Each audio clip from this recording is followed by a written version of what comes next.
Assalamualaikum warahmatullahi wabarakatuh. Nama saya Badria Putri Pratiwi dari kelas 11 IPS 2. Ingin menjelaskan materi tentang integrasi dan reintegrasi sosial sebagai upaya pemecahan masalah. Integrasi sosial yaitu proses penyesuaian unsur-unsur yang berbeda dalam masyarakat menjadi satu kesatuan. Unsur yang berbeda tersebut meliputi perbedaan kedudukan sosial, ras, etnik, agama, bahasa, nilai, dan norma. Menurut Surjono Sukanto, integrasi merujuk pada beberapa pengertian, yakni pengendalian terhadap konflik dan penyimpangan dalam suatu sistem sosial, membuat suatu keseluruhan dari unsur-unsur tertentu, serta taraf interdependensi atau keterkaitan antara unsur-unsur sosial.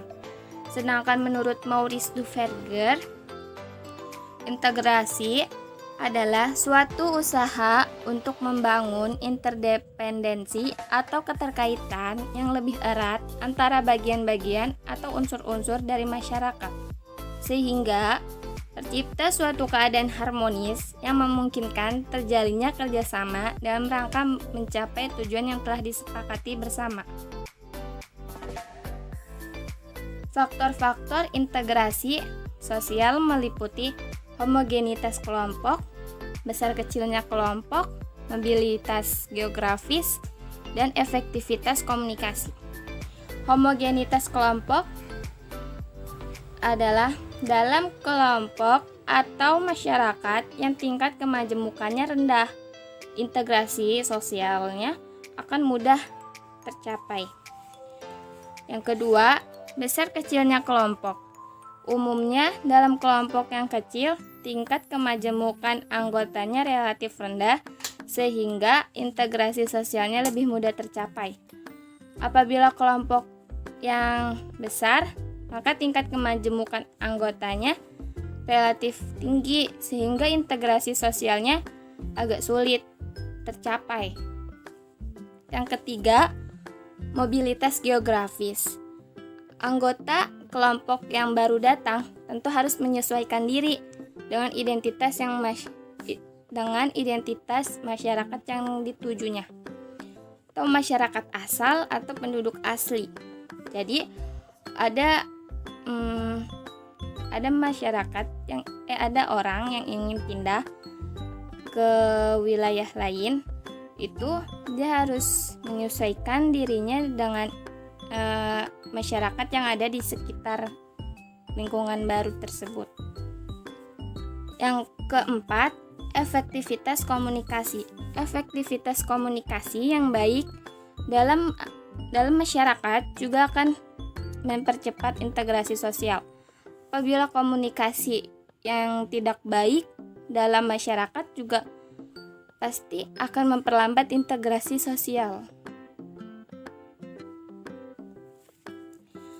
Bentuk-bentuk integrasi ada dua, yaitu asimilasi dan akulturasi. Asimilasi yaitu proses yang ditandai dengan adanya usaha untuk mengurangi perbedaan yang ada di antara individu atau kelompok dalam masyarakat. Tidak lagi ada perbedaan antar individu karena batasan di antara mereka telah hilang. Contohnya, A dan B, dia akan memiliki perbedaan. Nah, perbedaan itu harus dikurangi atau dihilangkan supaya bisa terbentuknya kelompok yang baru sehingga menghasilkan C. Sedangkan akulturasi yaitu proses penerimaan unsur budaya baru namun tidak menghilangkan unsur budaya yang telah dianutnya. Contohnya budaya A dengan budaya B, itu dia kan memiliki budayanya masing-masing. Nah, ada budaya baru. Nah, A dan B itu dia menerima budaya baru, tetapi budaya lamanya tidak dihilangkan. Jadi hasilnya AB. Jadi ciri khas antara A dan B itu tidak hilang, masih tetap. Bentuk-bentuk integrasi sosial ada 3, yaitu integrasi normatif, integrasi fungsional, dan integrasi koersif. Integrasi normatif dapat diartikan sebagai bentuk integrasi yang terjadi akibat adanya norma-norma yang berlaku di masyarakat. Jadi, integrasi normatif itu dia tuh terjadinya akibat adanya norma-norma yang berlaku di masyarakat. Sedangkan integrasi fungsional terbentuk karena ada fungsi-fungsi tertentu dalam masyarakat. Integrasi koersif. Integrasi yang terakhir ini terbentuk berdasarkan kekuasaan yang dimiliki penguasa. Dalam hal ini, penguasa menerapkan cara-cara koersif atau kekerasan.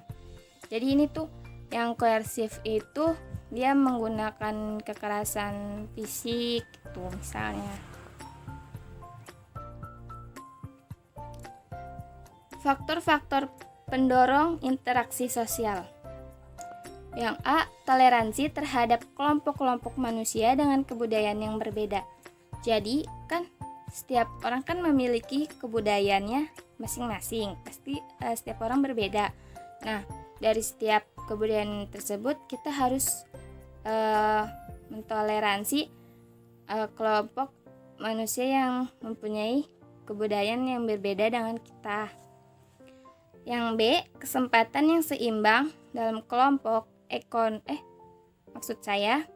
kesempatan yang seimbang dalam ekonomi bagi berbagai golongan masyarakat dengan latar belakang kebudayaan yang berbeda. Maksudnya, jadi golongan atas, menengah, dan bawah itu harus memiliki kesempatan yang sama. Jadi tidak ada perbedaan di antara mereka. Yang C, sikap saling menghargai orang lain dengan kebudayaannya. Yang D, persamaan dalam unsur kebudayaan. Yang E, perkawinan campuran atau amalgamation. Jadi perkawinan antara suku Jawa dan suku Sunda itu dikawinkan. Nah, itu namanya perkawinan campuran. Yang F, adanya musuh bersama dari luar. Yang G, sikap terbuka dari golongan yang berkuasa dalam masyarakat. Disintegrasi sosial. Setiap masyarakat pasti mengalami perubahan. Pada dasarnya, perubahan merupakan proses modifikasi struktur sosial dan pola budaya dalam suatu masyarakat. Jadi, disintegrasi sosial itu masyarakat yang mengalami perubahan atau merupakan proses modifikasi struktur sosial dan pola budaya dalam suatu masyarakat. Pemulihan atau recovery. Pemerintah telah mengeluarkan Peraturan Pemerintah Nomor 2 Tahun 2015 tentang Peraturan Pelaksanaan UU Nomor 7 Tahun 2012 tentang penanganan konflik sosial. Rekonsiliasi terdapat pada pasal 37 Undang-Undang yang sama, ayat 2 berbunyi bahwa rekonsiliasi dapat dilakukan dengan menggunakan institusi atau peranata adat atau peranata sosial atau satuan tugas penyelesaian konflik sosial. Rehabilitasi. Rehabilitasi ditujukan pada daerah pasca konflik dan di daerah terkena dampak konflik. Rekonstruksi terdapat pada Undang-Undang Republik Indonesia, maksud saya Nomor 7 Tahun 2012 tentang penanganan konflik sosial. Terdapat juga di pasal 39 menyatakan bahwa pemerintah dan pemerintah daerah melaksanakan rekonstruksi sesuai dengan tugas, tanggung jawab, dan wewenangnya. Yang kelima, transformasi sosial. Transformasi sosial dapat berarti perubahan yang berkenaan dengan masyarakat. Yang keenam, reintegrasi. Reintegrasi dalam pemulihan konflik merupakan suatu proses penyesuaian kembali dari unsur-unsur yang berbeda dalam masyarakat sehingga menjadi satu kesatuan yang utuh.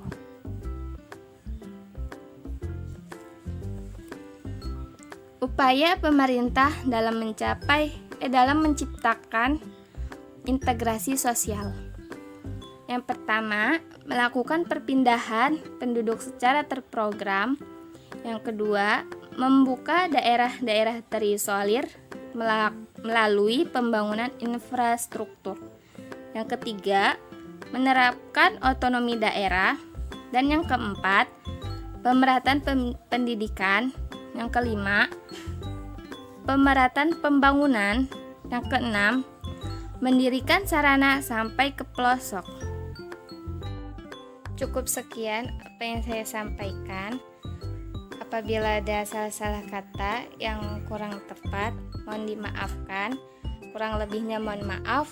Wassalamualaikum warahmatullahi wabarakatuh.